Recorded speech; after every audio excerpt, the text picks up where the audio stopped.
Léo Pereira, boa tarde a todos os nossos ouvintes. Léo, hoje nós estamos com um convidado especial, né? Nós vamos falar hoje sobre fé, cultura, conhecimento. Nós já estamos na Semana Espírita de Vitória da Conquista, quase chegando assim, na reta final, que já está deixando saudade, né, Léo? Muitas aí palestrantes que vieram aí, a cidade movimentada, o turismo da cidade também movimentado, com a Semana Espírita, os hotéis superlotados e movimentando a economia da nossa cidade. Exatamente. E a segunda metade da semana, né? Nós tivemos a abertura na sexta-feira, dia 29, então tivemos as atividades sexta, sábado, domingo, segunda, terça. Aí, ontem, quarta. Já estamos aí na reta final, quinta, sexta, sábado, domingo. Já passamos, portanto, da metade. Estamos recebendo aqui nos estúdios da Melodia ele que é fonte de entrevistas já, sempre conosco aqui da Rádio Melodia, em outras ocasiões, principalmente em eventos da comunidade espírita, eventos beneficentes. Alan Decardi, artista plástico conosco. Boa tarde, Alan, tudo bem? Boa tarde, Léo, boa tarde, Lu, boa tarde, ouvintes desse conceituado programa. É uma alegria estar aqui com vocês para que a gente possa conversar mais um pouco sobre espiritualidade, cultura, enfim, estamos à disposição. Porque a cultura está sempre junto, não é, Alan? Inclusive, eu gostaria de saber o que a arte pode aproximar assim, as pessoas da espiritualidade. Sem sombra de dúvida. O ser humano, quando sai do primitivo para suas expressões mais evoluídas, ele adquire conhecimentos, saberes, por assim dizer. E são 4 os grandes saberes humanos: o científico, o filosófico, o artístico e o religioso. E esses saberes, eles estão interconectados entre si. Nós não podemos perceber um sem a dependência do outro na construção, no apoio e na sedimentação desses saberes. Olha, eu percebi lá no auditório da Semana Espírita, e eu gostaria de saber de que forma que a Semana Espírita ela dialoga com diferentes gerações, né? Especialmente a de jovens, que o jovem estava lá tudo prestando atenção, todo mundo participando. Como é que a Semana Espírita ela vem fazendo ao longo desse período com esse diálogo? A Semana Espírita, na sua 72ª edição, é uma das 10 mais antigas semanas espíritas do Brasil. O movimento iniciou-se no Rio de Janeiro e em 1954 tivemos a nossa primeira semana espírita e, portanto, todo esse tempo vem consolidando um modus operandi e a necessidade que é própria da proposta espírita de atender a criatura humana em todas as fases da sua existência, da criança, do jovem, do adulto e também do desencarnado, nesse ciclo contínuo de retornos que nós temos para o processo do progresso contínuo. E o bonito que tem a semaninha também, né? Já incentivando as crianças, mostrando a ela esse lado importante. Nós temos a semaninha espírita, que são as crianças até 11 anos de idade, e que já está na sua 28ª edição. E a partir dos 13 anos, nós temos a Semana Jovem, que já está na sua 20ª edição, sempre trabalhando o mesmo tema da Semana Espírita. Pois não, Léo. Nós estivemos aqui na semana passada recebendo também o representante da comunidade espírita de Vitória da Conquista, Kleber Flores, e falamos sobre o tema e a proposta desta semana. Quando a Luciana disse assim, Alan, já está deixando saudade, está deixando uma saudade, mas uma expectativa esperançosa muito boa, que ontem eu conversava com o Barreto, também da União Espírita, e ele disse que o tema do ano que vem já está escolhido. As datas do próximo ano, né, Alan, já estão pensadas, né? Inclusive o feriado do ano que vem, o 7 de setembro, vai ser numa segunda-feira. Aí provavelmente o evento comece no sábado e termine na segunda no feriado. Então, quer dizer, Tudo é uma evolução. Até de uma semana para outra, nada se repete nesse mundo, né, Alain? Com certeza. Inclusive, a proposta dos pioneiros da Semana Espírita era fazer uma comemoração da Semana da Pátria. Por isso, a data de setembro, e o 7 de setembro está sempre presente nas Semanas Espíritas de Vitória da Conquista. E você percebe que a semana já não é mais uma semana, ela tem agora 10 dias, né? Então isso é muito positivo. A gente, ao longo do tempo, entendeu que trabalhar ou de pegar os 2 finais de semana, ele tinha uma repercussão muito boa, ele possibilitava a participação das pessoas. A programação da Semana Espírita, ela é feita com muita antecedência. No mês de maio, nós já tínhamos decidido o tema do ano que vem, os palestrantes. Geralmente são palestrantes muito requisitados em palestra em todo o país e é necessário que haja um agendamento com antecedência grande para que a gente possa tê-los conosco no trabalho. O Alain, sobre a justiça divina, nós temos um Deus misericordioso, um Deus que é extremamente bom, quer dizer, é o criador de tudo, né? Não precisa adjetivar muito, porque quando a gente fala Deus, a gente contempla tudo, certo? Que nos dá o livre-arbítrio como liberdade de escolhas. E quando a gente fala em justiça divina, essa justiça, ela se encaixa onde, já que a gente tem a liberdade de escolher entre fazer o bem ou não? É comum as pessoas perceber, primeiro, um Deus antropomórfico, né? É aquele Deus com forma humana e que ele é o juiz, né, de todos nós. A doutrina espírita, ela tem uma concepção diferenciada nesse sentido, porque Deus, ele não é mais antropomórfico. E a gente percebe que existe um Deus transcendente e um Deus imanente. O Deus transcendente é aquele que está fora de nós. Mas existe o Deus imanente, que é aquele que está dentro de nós. E a justiça divina, o tribunal da justiça divina, está na própria consciência. A questão 621 do Livro dos Espíritos, Kardec indaga aos imortais: onde está escrita a lei divina? E a resposta dos espíritos superiores é: na própria consciência. Portanto, nós somos o próprio tribunal. Nós é que somos os artífices da nossa felicidade, dos desacertos, exatamente pelo livre-arbítrio, pela liberdade de escolha. Mas a justiça divina, ela não é uma justiça punitiva, ela é uma justiça educativa. Portanto, Deus é bom e justo, ou seja, misericórdia e justiça. Mas o passo da misericórdia está sempre um pouco à frente do passo da justiça. Portanto, ele é justo e bom, como se fosse uma palavra única, que não está dissociada. Portanto, não existe desacerto, não existe injustiça naquilo que sofremos.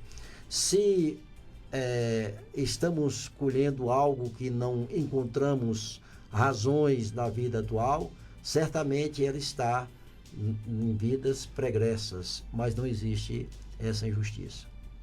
E quando você diz que o reino de Deus, em outras palavras, está dentro de nós, ou seja, consultemos nossa consciência para sabermos o que é certo e o que é errado.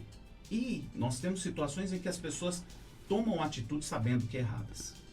E pessoas que fazem algo inconscientemente. Aí já é o quê? Já é uma questão psicopatológica, Alain? Onde que fica esse parêntese que a gente abre aqui?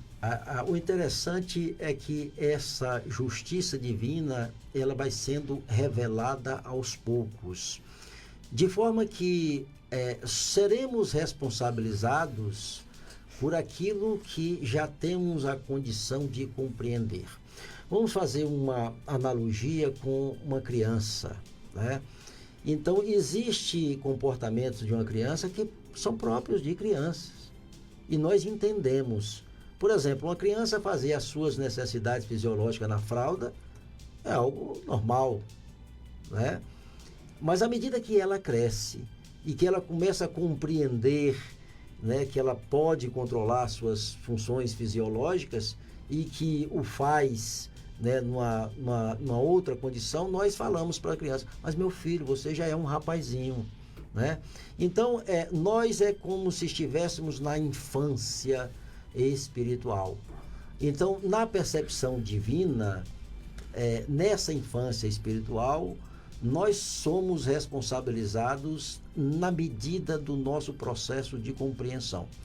Um exemplo, o homem primitivo, o antropófago, ele comia o seu semelhante, estava no processo, no estado primitivo, no estado da sua infância espiritual. Era algo que assumia um nível de normalidade para aquele processo em que ele vivia. Mas, na atualidade, já compreendemos uma série de processos e isso é um inteiro absurdo. Então, a justiça divina, ela é equitativa ao nível de consciência que o espírito já logrou ter. Alan, sobre você particularmente, antes de Luciana também fazer as suas pontuações, você leva o nome do codificador, Allan Kardec. Allan Descartes já é um nome artístico, no seu caso, literalmente artístico. Mas Allan Kardec, claro, muito provavelmente você vem de uma descendência de pessoas que têm a doutrina espírita como basilar na vida, né? Ou foi uma coincidência? Acredito que não. Né? Não, meu pai se tornou espírita na década de 50, ele é natural de Livramento, e ele é muito atuante no movimento espírita. Ele quis homenagear um filho com o nome do codificador da doutrina espírita, e nós somos uma família de 9 irmãos. Lá tem André Luiz, tem irmã Sheila, tem Emmanuel. Então a espiritualidade está toda homenageada no nome dos filhos. Não quer dizer que eles se mantenham ou tenham iniciado os estudos da doutrina, né? Homenageiam ou todos estão, Alan? Todos, sem exceção, todos são espíritas, né? Todos são espíritas e os filhos, né? Tem a família muito numerosa e a grande maioria entendeu a proposta da doutrina espírita para essa nossa caminhada, jornada evolutiva. Vem de geração para gerações, Léo. E aí vem os netos, bisnetos. Aí agora vai ter que atualizar os nomes, né? Divaldo, Exatamente. Eu quero fazer uma pergunta sobre o Museu de Card. De onde vem a inspiração para criar obras que unem a arte contemporânea e a espiritualidade, assim, tudo junto? Albert Einstein, num dado momento, disse algo interessante acerca disso. Ele disse o seguinte: eu penso 99 vezes sobre algo e vejo que não sei. Quando eu deixo de pensar uma só vez, eu descubro que sei. E o que é que ele queria dizer com isso? Que por maior que fosse o campo do seu conhecimento, é como se aquilo fosse uma espécie de curral. Quando ele estava pensando 99 vezes sobre algo, ele estava vasculhando no seu campo de conhecimento e ele percebia que não sabia. Quando ele deixava de pensar uma só vez, era como se aquelas cercas caíssem e ele compulsasse diretamente do cosmos, e aí ele via que sabia. O nome disso é insight.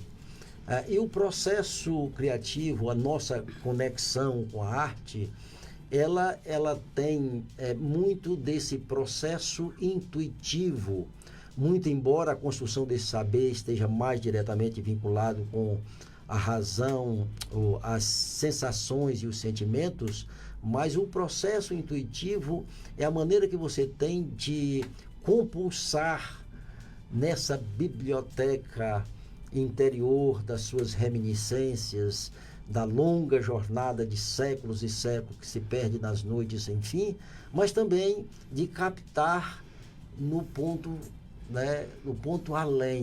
além dessa desse âmbito do seu processo de conhecimento. Aí se dá o processo inspirativo.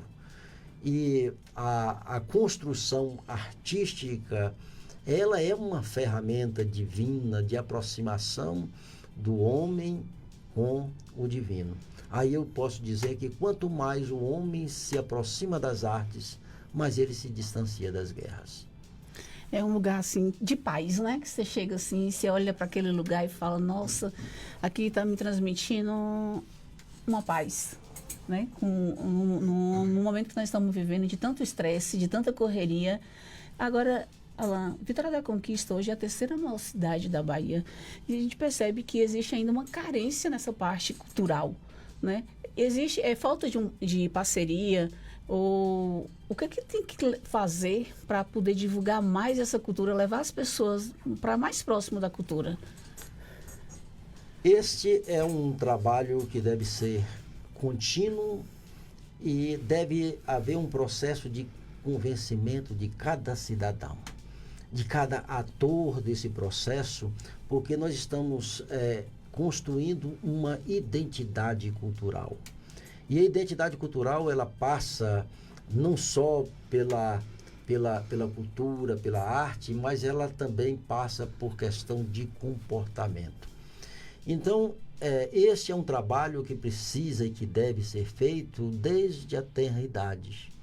Daí, o nosso museu, ele abre as suas portas para as crianças. Nós temos um processo de visitação contínuo de escolas num raio de 200 quilômetros daqui de Vitória da Conquista. Uma infinidade de escolas tem procurado o museu para não só o processo de contemplação da arte, mas aproveitar o que de fundamental existe nele, que é a contribuição para que a criança se aproxime do saber nas suas mais variadas formas. Então, esse é um museu que você pode dar aula do que você quiser, de qualquer disciplina, da química, da física, da biologia, da filosofia, da literatura. Então, é um espaço multicultural. Eu devo entender que eu estou propondo, mas essa caminhada necessita de um processo de convencimento e de interação contínua. Eu não me inquieto, né, pelo aparente descaso, pela frieza de determinadas pessoas e órgãos. Não, porque eu estou exatamente trabalhando para que eu possa vencer esse processo de aproximação, mas com serenidade, com bastante tranquilidade, para que a gente possa convencer pelo exemplo, não pelo discurso. O discurso pode até convencer, mas quem arrasta é o exemplo. Alan, só citando no mesmo gancho aí, o Einstein, e a gente falando de espiritualidade, de espiritismo, Einstein muito provavelmente foi, no tempo dele, a vinda de um espírito prodígio, né? E a teoria da relatividade mudou a ciência de lá para cá. Por outro lado, foi utilizada de forma mal intencionada. Aí você disse assim, das 99 vezes, né, que tentou e falhou, mas que na última, como é que é? Na última vez ele deixou pro plano. Colheu do cosmos, né? Não quer dizer, você não está dando uma dica para a pessoa ficar de barriga para cima esperando que o mundo imaginário resolva, né? De maneira nenhuma, de maneira nenhuma. É o que nós falávamos antes, que este é um processo de construção com esforço próprio. A gente ouve comumente as pessoas falar o seguinte: mas fulano tem um dom, Deus deu um dom. Ora, por que Deus haveria de dar um dom específico para determinada pessoa e para outra não? Isso seria uma grande injustiça. Portanto, todo dom, o dom artístico, a capacidade da pessoa fazer obras de arte maravilhosas, o cantor que encanta, tudo isso é um processo de construção individual. Cada ser constrói o seu destino. intelecto e moralmente.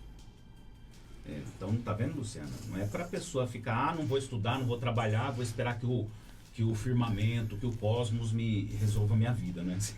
Não. Com certeza, com certeza. Alan, eu tenho uma curiosidade. Assim, no seu lado artístico, tem alguma obra que gostaria de criar, mas ainda não encontrou o momento certo de falar assim, esse aqui agora é o momento certo que eu vou criar? Eu tenho assim uma paciência assim, muito grande. Olha, eu tenho projetos lá no museu que só foi possível por causa do espaço do museu. Por exemplo, aquele xadrez. Aquele xadrez é um tabuleiro de 900 metros quadrados. Eu desde criança sou aficionado pelo xadrez e tinha uma ideia de fazer uma obra grande. Em 2012 eu projetei aquela obra e só pude realizar agora já em 2019, 2020. Então existe sim, a cada dia parece que o desafio vai ficando maior, ainda maior. Agora mesmo eu estou sendo convidado a desafios muito intensos e eu me alimento com isso. Às vezes eu estou envolvido num projeto muito doloroso e eu paro e penso no auge da dor, falo, meu Deus, nunca mais eu me meto nisso. E aí quando eu termino, passa 2 semanas, eu já esqueci tudo e estou já projetando algo mais complexo ainda. Parece que é essa dinâmica da vida. E aí eu percebo por que às vezes as pessoas são impulsionadas a determinadas realizações que parece que está inscrito no seu DNA. Eu uso sempre um exemplo do salmão. O salmão está na tranquilidade do oceano e em um determinado momento resolve subir as corredeiras, batendo nas pedras, o urso comendo no meio do caminho, e ele vai naquele processo de dificuldade, quando chega lá no alto, nas nascentes daquele pequeno rio, se reproduz e morre. Por que o salmão faz isso? Então parece que está no DNA dele. Assim a gente percebe também as criaturas humanas que estão envolvidos em determinados projetos, é porque esses projetos estão na sua programação reencarnatória. É como uma missão que foi gravada na própria consciência e que ele realiza mesmo sem racionalizar. Porque se ele fosse racionalizar, era melhor desistir, descansar. Porque as agruras, porque as pedras do caminho. A gente que está envolvido no processo da arte, a gente recebe muita pedrada, né? A gente enfrenta preconceitos, inveja, recalques, mas a gente segue em frente. Por que a gente segue em frente? Porque o progresso, a luz, a realização e a felicidade não está num ponto estanque, está no caminho pelo qual percorremos.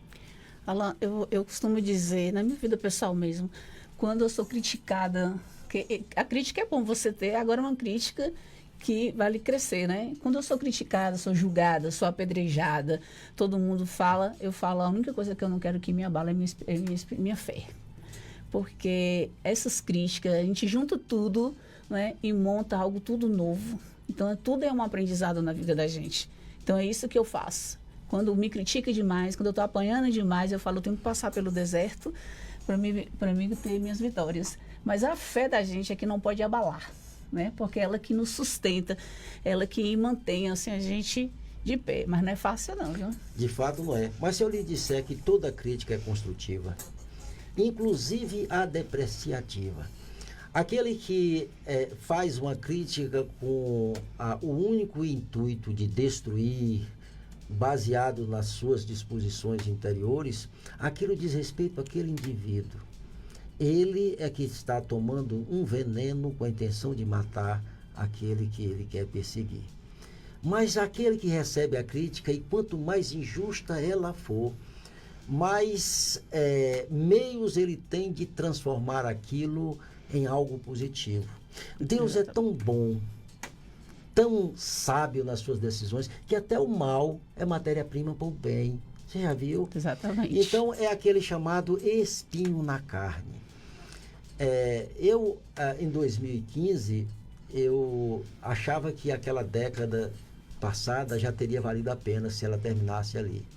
Mas eu olhava para os meus companheiros no campo das artes e via que cada um tinha um espinho na carne. Era problema familiar, ou era financeiro, ou era de saúde. Mas parecia que esse espinho na carne é que era o agente motivador, aquilo que era fonte dos seus processos inspirativos.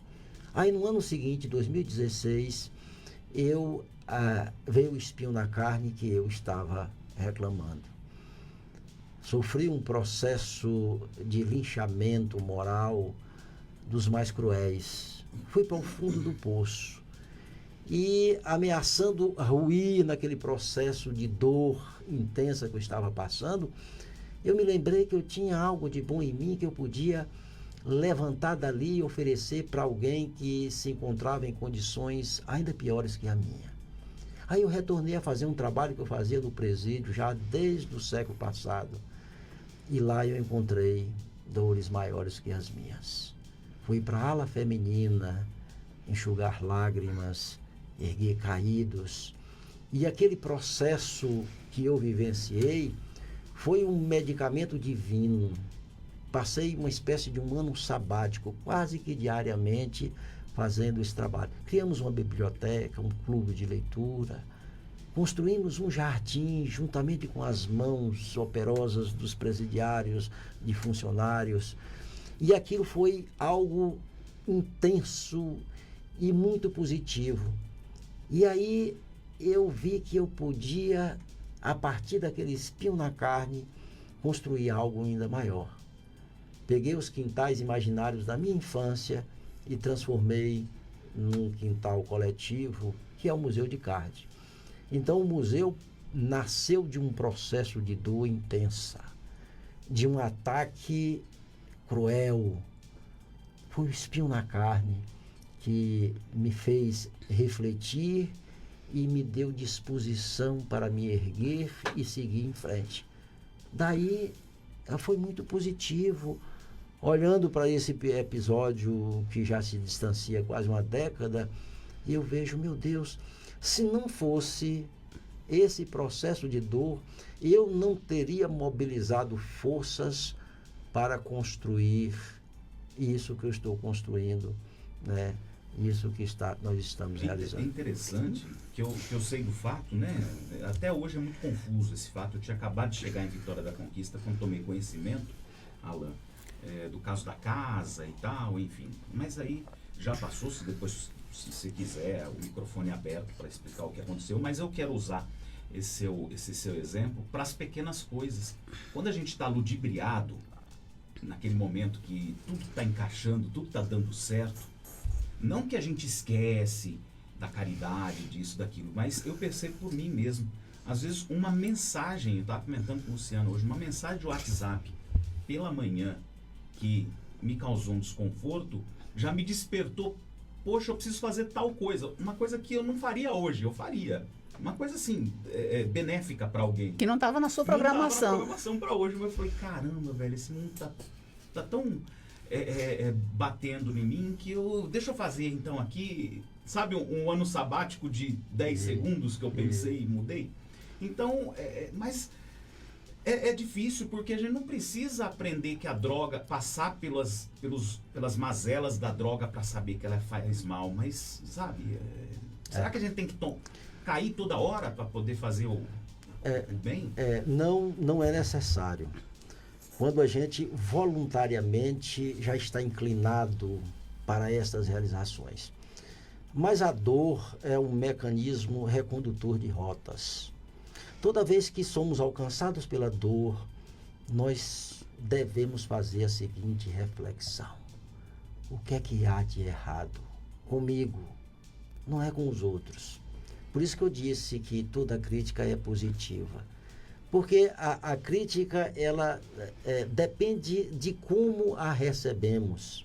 Quando a gente recebe, de fato, como um espinho na carne, lutando para não guardar o ressentimento, as dores, e se esforçando pela prática do perdão, isso nos faz um bem muito grande. Então, aquele fato não era necessário que acontecesse. Mas já que aconteceu, né, eu procurei tirar o melhor proveito dele. A gente não precisa cair, mas quando cai, é necessário se erguer. E esse espinho, às vezes, eu vou tirar até um pedaço da fala de Léo Pereira, às vezes dói, viu? Porque eu, por exemplo, eu tive uma experiência no meio político de alguém que a gente nunca discutiu, nunca houve nenhum tipo de problema e do nada, houve aquela rejeição. Se a pessoa chegar aqui agora nos estúdios da Melodia, a pessoa vai falar com todo mundo, menos comigo. Se tiver nenhum evento, a pessoa vai chegar, vai cumprimentar todo mundo, menos vai falar comigo. E assim, eu fui julgada sem ter o direito de me defender. Até o ponto de chegar para a pessoa e falar só, vamos marcar para conversar, porque o seu problema é comigo, então vamos resolver comigo. E aí, bloqueio total nas redes sociais, bloqueio no WhatsApp. Então, quer dizer, você julga as pessoas sem dar o direito dela de se defender, ainda tenta pisar na pessoa e tá tudo bem, mas na hora eu confesso que eu fiquei muito triste, porque era alguém que eu me espelhava, que eu via como excelente profissional, e eu fiquei assim, nossa, que decepção. Mas ao mesmo tempo eu peguei aquilo de aprendizado. Eu falei assim, não, se a pessoa tá me humilhando, tá pisando, tá me julgando, eu vou sofrer as consequências, porque não deixa de mexer no sentimento da gente de machucar. Mas também não vou baixar a minha cabeça. Então eu faço como faz comigo. Ela chegou no lugar, não falou comigo, respeito o espaço. O que eu tinha que fazer para tentar me reaproximar, eu fiz. E agora deixa Deus fazer, mas nunca é fácil. Sem sombra de dúvida. Foi por essa razão que Jesus disse: bem-aventurado aqueles que têm sede de justiça, porque serão saciados. É exatamente isso. A mensagem do Cristo é de uma profundidade que 20 séculos mais tarde ainda estamos tentando compreender na sua profundidade. Mas é um roteiro de vida para cada um de nós.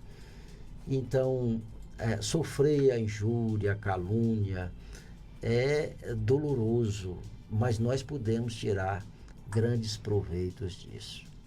E o bom é não deixar a mágoa, né? Exatamente. A mágoa, aquela vingança, né? Seja a questão do perdão, Lu, que dentro da doutrina a gente aprende que perdoar de coração é a gente dormir com a tranquilidade de consciência. Não quer dizer que você vai lá abraçar, beijar a pessoa. Não é esse negócio de, perdoei, mas não é fácil. Você não vai voltar a ser um amigo como era, né, Ela? Mas na hora a gente nunca tem esse raciocínio, né? É porque o perdão... o perdão não é algo pronto. O perdão, ele passa por um exercício contínuo de pequenas atitudes. Então, aquele que perdoa em grande escala, ele já passou pelo exercício do perdão das pequenas escalas. Então, aqueles que estamos no caminho, no processo de aprendizado do perdão, necessitamos primeiro perdoar as pequenas coisas. E aí vamos sedimentando. Toda vez quando a gente perdoa uma pequena coisa, da segunda vez se torna mais fácil. Porque sedimentamos um comportamento diferenciado no ser, que vamos criando um automatismo de comportamento. Daí, de perdão em perdão, a gente vai subindo a escala, que vai chegar um determinado momento que o indivíduo vai falar assim, mas como Lu conseguiu perdoar essa pessoa que fez esse mal desse tamanho? E a gente, no caminho, encontra pessoas com a capacidade extrema de perdão. A mãe que teve o seu filho assassinado e foi ao presídio consolar e perdoar aquele que assassinou o seu filho. Mas antes foi consolar a mãe do assassino que estava preso. Olha que coisa interessante. Essa pessoa não nasceu pronta. Ela vem exercitando o perdão há muito tempo. Isso aí é uma forma da gente até cuidar da espiritualidade, né? Porque quando você passa por determinados problemas e você não está bem espiritualmente, te leva a fazer seguir outros caminhos que não deve seguir, não é? Nesse caso, Sem sombra de dúvida, porque existe na gente uma luta contínua de apagar o homem velho para que nasça o homem novo. Mas não é algo fácil. A gente às vezes age por impulso instintivo, às vezes suporta uma agressão contínua até o momento que transborda a gota e aí a gente revela o que está represado em nós e a gente às vezes toma determinadas atitudes que ocorrem processos de dores, né, colheitas amargas por conta desse ato impensado, intempestivo de um segundo que ameaça apagar toda uma trajetória, né, de lutas contínuas no processo de transformação. Olha, nesses instantes finais aqui, eu vou fazer uma pergunta, como estudioso também da doutrina espírita, essa pergunta eu faço sabendo da sua resposta, mas para que quem nos acompanha, que já teve essa dúvida existencial, tenha um despertar, assim, né? um lampejo, que é o seguinte: Deus nos criou a sua imagem e perfeição, ok? Porém, simples e ignorantes. Nos deu livre-arbítrio e essa imensidão que a ciência até o momento registra, que é um universo de 14 bilhões de anos, calculado pela velocidade da luz, na última captação que o James Webb fez, né, o telescópio atual. Ok, nós temos essa imensidão toda entre outros universos possíveis e imagináveis. E aí a gente vem evoluindo, né, como a doutrina nos traz, de uma era primitiva para um momento de provas e expiações. Estamos numa transição para um mundo de regeneração e, quiçá, não muito longe, os mundos felizes, ditosos, crísticos, etc.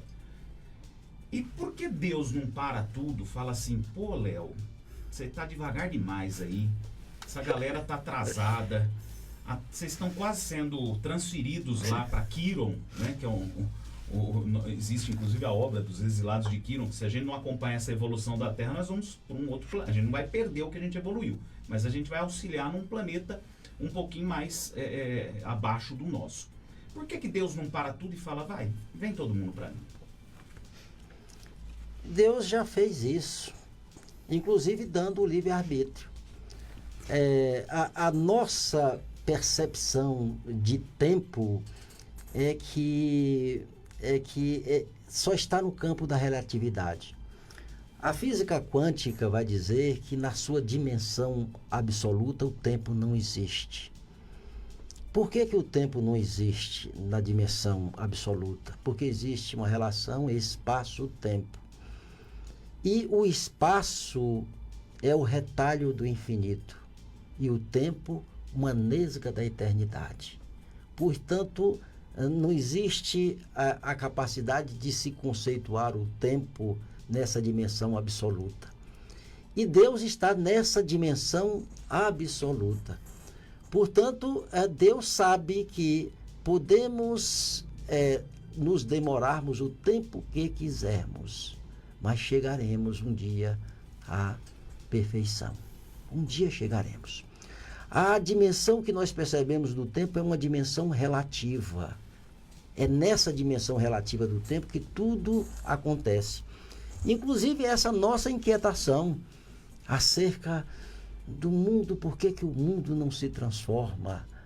Nós, no princípio, agíamos tão somente pelo determinismo da lei divina.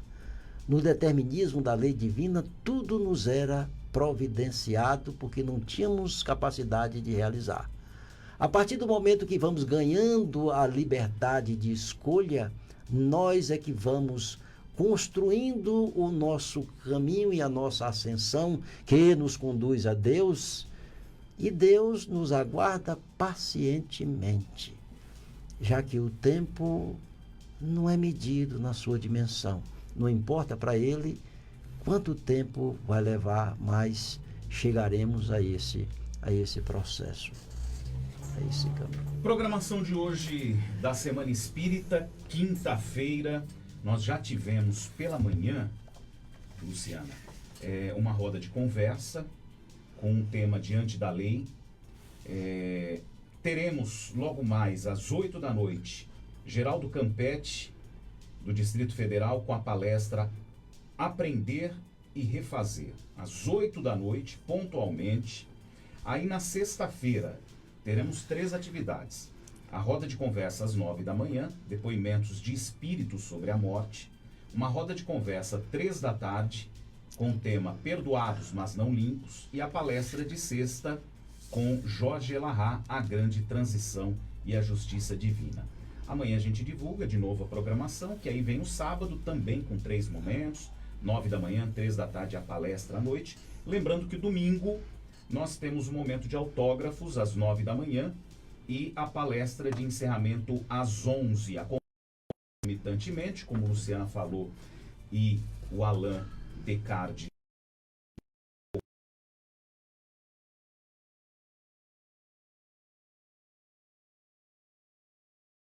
corroborou a Semana Espírita, que vai até sábado, dia das 8 às 17 horas, e o agendamento se dá para as escolas, para grupos maiores, esses sim precisam ser agendados. Mas das 8 às 17 de segunda a segunda.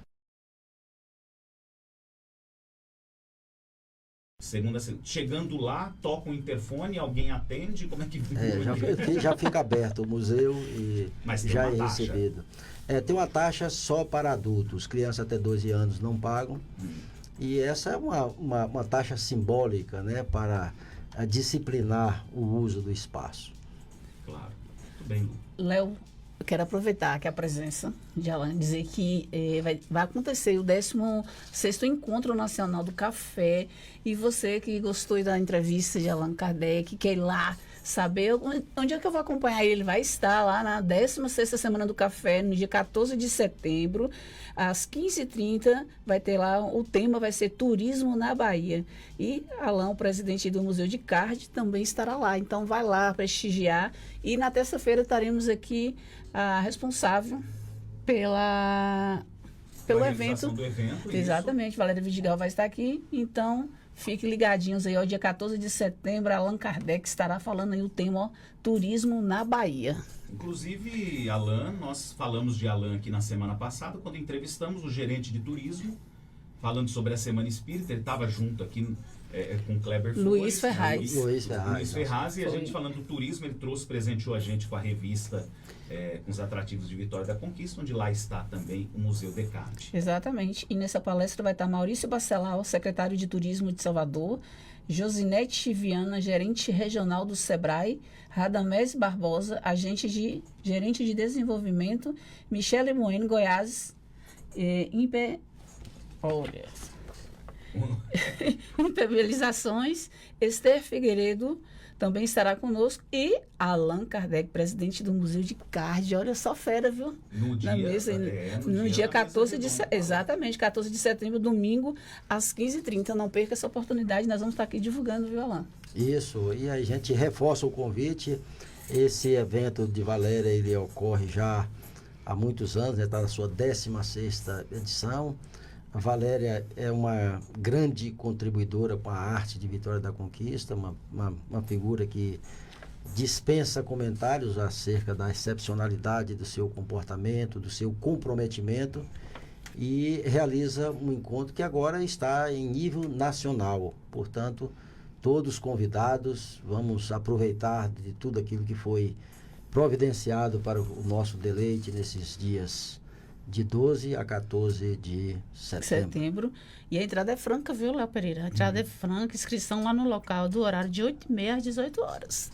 Então, não tem desculpa para não curtir e não aproveitar essa programação. Agora, 2h01, terminamos a edição de hoje do programa Portal Notícias Bahia. Amanhã a gente recebe o empresário Watson Leite, da Mais Vida. Aqui conosco, Allan Descartes, Allan Kardec. Um abraço, Deus abençoe. Um forte abraço, muito obrigado pelo espaço, né, pela oportunidade de comunicar com os seus ouvintes, E estamos à disposição sempre que precisar para que a gente possa ter um papo agradável como esse de hoje. Obrigado. Estamos de volta amanhã, Lu. Estaremos de volta, e lembrando que vamos fazer também mais uma cobertura da Semana Espírita, né, Léo Pereira? Com certeza. Com o nosso jornalista Léo Pereira, engenheiro guerreiro. Obrigado. Vem aí mais um programa na programação da Melodia FM. Retornamos amanhã, 13h. Que Deus abençoe e até amanhã. Você acabou de ouvir o programa do Portal Notícias Bahia. A apresentação de Léo Pereira e Luciana Novaes.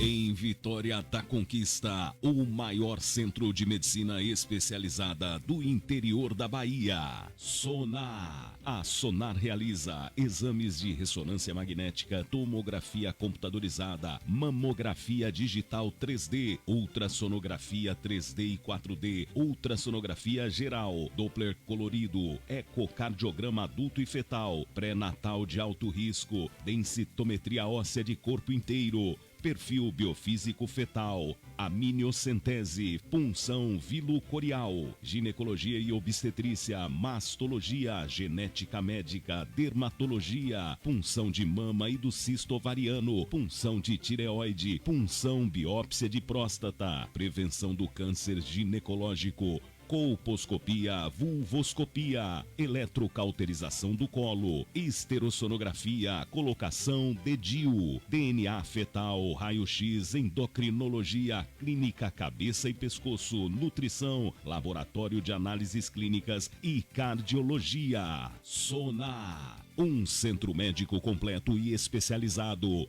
Central de marcação, unidade 1, na Avenida Siqueira Campos, telefone 2101-8600. Unidade 2, na Rua 2 de Julho 245, telefone 2101-8699. Unidade 3, na Avenida Otávio Santos 395, primeiro andar. Acesse sonar com 2 N's, @sonar.com.br. Tá dando sapatada na parede, Juarez. Que barulheira é essa? Tô aqui martelando com esse sapato aí. Ideia boa, né? Assim você estraga o sapato, a parede, o prego. Não inventa. Passa na Sincal Ferramentas. Precisando de ferramentas para a sua obra? A Sincal tem uma loja inteirinha para você. Ferramentas elétricas, agrícolas, para construção e uma infinidade de produtos das melhores marcas. Sincal Ferramentas. Avenida Deraldo Mendes, Bairro Brasil. Passa na Sincal Ferramentas. A rede de barbearias Igor Vieira tem uma novidade incrível para você. Além dos serviços que você já conhece, corte, barba, sobrancelha, barboterapia com máscara ou ozônio, botox progressiva, alinhamento, hidratação, luzes, platinado e muito mais, você pode fazer parte do Clube Fidelidade Barbearia Igor Vieira. Faça sua assinatura mensal agora mesmo. Por apenas R$ 89,90 mensais, você tem corte de cabelo ilimitado, barba ilimitada por apenas R$ 109,90. E o combo corte barba ilimitado por apenas R$ 139,90 mensais. Faça sua assinatura agora mesmo. Barbearias Igor Vieira, unidade 1 na Avenida Guanabara, número 7, no Boa Vista. WhatsApp 77981015384. Unidade 2 na Avenida Laura Nunes, 1600, também no bairro Boa Vista. Fone Zap 77988731445. Rede de barbearias Igor Vieira, estilo e elegância em um só lugar. Você sabia que a energia solar pode transformar a sua conta de luz? Imagine economizar até 95% da sua fatura de energia. Isso é possível com a energia solar, e a PSE Solar está aqui para te ajudar a fazer essa mudança. Com a PSE Solar, você tem uma solução sustentável, econômica e de qualidade. Instalamos sistemas solares de alta performance que são uma verdadeira revolução para o seu bolso e para o meio ambiente. E o melhor de tudo, com facilidade no pagamento e um atendimento especializado. A PSE Solar garante que o seu sistema seja instalado com segurança e agilidade para você começar a economizar o quanto antes. Não perca tempo, faça um orçamento gratuito hoje mesmo e descubra como você pode gerar a sua própria energia com a PSE Solar. Entre em contato agora mesmo pelo telefone 77998196358, 998196358 ou acesse o Instagram @PSE Solar. A energia do futuro já chegou. Aproveite. Essa é a sua chance de brilhar. Energia solar é com a PSE Solar. O futuro é agora. Limpar Soluções. Produtos e equipamentos para limpeza. Temos uma linha completa de tudo o que você precisa para efetuar a limpeza e sanitização nos mais variados segmentos, residenciais, empresas e indústrias. E você, dono ou dona de casa, que procura soluções para facilitar sua vida, a loja Limpar é o lugar certo. Venha nos fazer uma visita e conhecer todas as soluções que temos para ajudar você em suas tarefas. Cotações e informações pelo WhatsApp 77981306788, 981306788. Limpar Soluções fica na Avenida São Geraldo 1314, no Alto Marom, pertinho da Feira do Alto Marom. Venha nos fazer uma visita. Nosso time de especialistas está pronto para te atender. Limpar Soluções. Em Vitória da Conquista, no distrito do São Sebastião, tem o açougue que vende carne de procedência mais barata da região. Açougue JP, ao lado do Bar da Loura. Carnes de procedência com o melhor preço da região. O Juarez garante. Carnes traseiras como picanha, R$ 35,00 o quilo. Dianteiras a partir de R$20,00. Costela bovina, só R$15,00. Osso de pescoço, R$10,00 o quilo. Preços imbatíveis. Vale a pena encomendar, vale a pena buscar no São Sebastião, no açougue JP. Anote o WhatsApp 77988527010, 988527010, 988527010. Açougue JP, do amigo Juarez, no São Sebastião, em Conquista. Tá dando sapatada na parede, Juarez. Que barulheira é essa? Tô aqui martelando com esse sapato aí. Ideia boa, né? Assim você estraga o sapato, a parede, o prego. Não inventa. Passa na Sincal Ferramentas. Precisando de ferramentas para a sua obra? A Sincal tem uma loja inteirinha para você. Ferramentas elétricas, agrícolas, para construção e uma infinidade de produtos das melhores marcas. Sincal Ferramentas. Avenida Aderaldo Mendes, bairro Brasil. Passa na Sincal Ferramentas. O bacon fritando na panela, o filé cortado em tirinhas, um ovo quebrado por cima. Memória afetiva. O Comilão Lanches traz o passado para o presente. A melhor hamburgueria tradicional de Vitória da Conquista. São dezenas de opções de lanches, pastéis, porções, bebida gelada. Tudo isso no Comilão Lanches, na Praça da Normal, em Vitória da Conquista. As receitas mais tradicionais com toque gourmet é no Comilão Lanches. Pediu, chegou. O delivery mais eficiente de Conquista. Ligue ou chame no WhatsApp 3084-2628, 3084-2628. Aberto todos os dias a partir das 5 da tarde. Comilão Lanches.